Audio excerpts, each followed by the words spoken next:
Hi friends, ನಾನು ರೂಪಾ, ಪಾರು Kannada channel.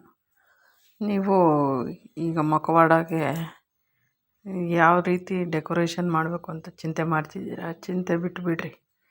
ಈ ರೀತಿ ಮಾಡಿಕೊಟ್ರೆ ಸಿಂಪಲಾಗಿರುತ್ತೆ, ಕಡಿಮೆ ಖರ್ಚು. ಚಿಕ್ಕಪೇಟೆಯಲ್ಲಿ ಹೋಗಿ ನಾನು ಇದೆಲ್ಲ ತಗೊಂಬಂದು ಈ ಥರ ನಮ್ಮ ಹುಡುಗ ಗಮ್ಮೆಲ್ಲ ಅಂಟಿಸ್ಬಿಟ್ಟು ಈ ಥರ ಎಲ್ಲ ಮಾಡ್ತಾಯಿದ್ದೀನಿ. ಸಿಂಪಲಾಗಿ ಮಾಡಿಕೊಡ್ರಿ, ಕಡಿಮೆ ಖರ್ಚು. 3,000 4,000 ರೂಪಾಯಿ ಕೊಟ್ಟು ನೀವೆಲ್ಲ ಡೆಕೋರೇಷನ್ ಮಾಡಿಸಿ ತಿರ್ಗಾ ಅದನ್ನು ತೆಗಿಯೋಕ್ಕಾಗಲ್ಲ. ನಿಮ್ಗೆ ಹೆಂಗೆ ಬೇಕೋ ಹಂಗೆ ಚೇಂಜ್ ಮಾಡ್ಕೋಬೋದು. 5 ವರ್ಷದವರೆಗೂ ಈ ಗಮ್ ಇರುತ್ತಂತೆ, ತೆಗೆದುಬಿಟ್ಟು ಹಂಗೆ ಇಡ್ಬೋದಂತೆ. 5 ವರ್ಷದವರೆಗೂ ನೀವು ಈ ಗಮ್ ಯೂಸ್ ಮಾಡ್ಕೋಬೋದು. ಇದು ಸ್ಟೋನು ಅಷ್ಟೇ, ಹಂಗೆ ಎತ್ತಿಟ್ಬಿಟ್ಟು 5 ವರ್ಷದವರೆಗೂ ಯೂಸ್ ಮಾಡ್ಕೊಬೋದು. ಸಿಂಪಲಾಗಿ ಚೆನ್ನಾಗಿರುತ್ತೆ. ಅಲ್ಲಿ ಇಲ್ಲಿ ಡೆಕೋರೇಷನ್ ಮಾಡಿಸ್ಬೇಕು ಅನ್ನೋ ಚಿಂತೆ ಇರಲ್ಲ. ಎಲ್ಲ ರೀತಿ ನಾವು ಹೆಂಗೆ ಬೇಕೋ ಆ ಥರ ಡೆಕೋರೇಷನ್ ಮಾಡ್ಕೊಳಕ್ಕೆ ಥಿಂಗ್ಸ್ ಎಲ್ಲ ಇರುತ್ತೆ. ಚಿಕ್ಕಪೇಟೆಯಲ್ಲಿ ಹೋಗಿ ಎಲ್ಲ ಬೇಕಾಗಿರೋದನ್ನೆಲ್ಲ ತಗೊಬಂದ್ಬಿಟ್ಟು ಈ ಥರ ಮಾಡಿದ್ದೀವಿ. ನೀವು ಮಾಡಿಕೊಡ್ರಿ, ಸಿಂಪಲಾಗಿರುತ್ತೆ.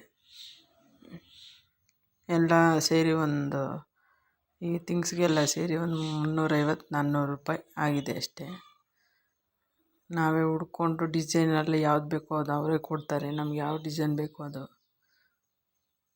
ಎಲ್ಲ ಮನೆಯಲ್ಲಿ ಖುಷಿಯಾಗಿ ಪೂಜೆ ಮಾಡಿಕೊಂಡು ಅದಿಲ್ಲ ಇದಿಲ್ಲ ಅಂತ ಯೋಚನೆ ಮಾಡದೆ ಎಲ್ಲ ಇರೋದ್ರಲ್ಲೇ ಭಕ್ತಿಯಿಂದ ಚೆನ್ನಾಗಿ ಪೂಜೆ ಮಾಡಿ ನಿಮಗೂ ಲಕ್ಷ್ಮಿ ಒಲೀಲಿ, ಅದು ಅಷ್ಟ ಐಶ್ವರ್ಯ ಎಲ್ಲ ಕೊಡಲಿ ಅಂತ ನಾನು ಬೇಡ್ಕೊತಾ ಇದ್ದೀನಿ. ಯಾವ ರೀತಿ ಮಾಡಿದ್ರೂ ಲಕ್ಷ್ಮಿ ಬರುತ್ತೆ, ಆದರೆ ಭಕ್ತಿ ಶ್ರದ್ಧೆ ಇರಬೇಕು.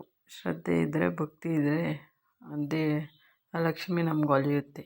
ಅದಿಲ್ಲ ಇದಿಲ್ಲ ಅಂತಂದ್ಬಿಟ್ಟು ಚಿಂತೆ ಮಾಡೋಕ್ಕೆ ಹೋಗಬೇಡ್ರಿ. ಇರೋದ್ರಲ್ಲೇ ಅಡ್ಜಸ್ಟ್ ಮಾಡಿಕೊಂಡು ಎಲ್ಲ ಮಾಡಿ ನಾವು ಅಮ್ಮನ್ನ ಆಹ್ವಾನ ಮಾಡಿಬಿಟ್ಟು ನಮ್ಮ ಮನೆಗೆ ಏನಿದ್ರೆ ಅದು ಪ್ರಸಾದ ಮಾಡಿ ಸಾಕು.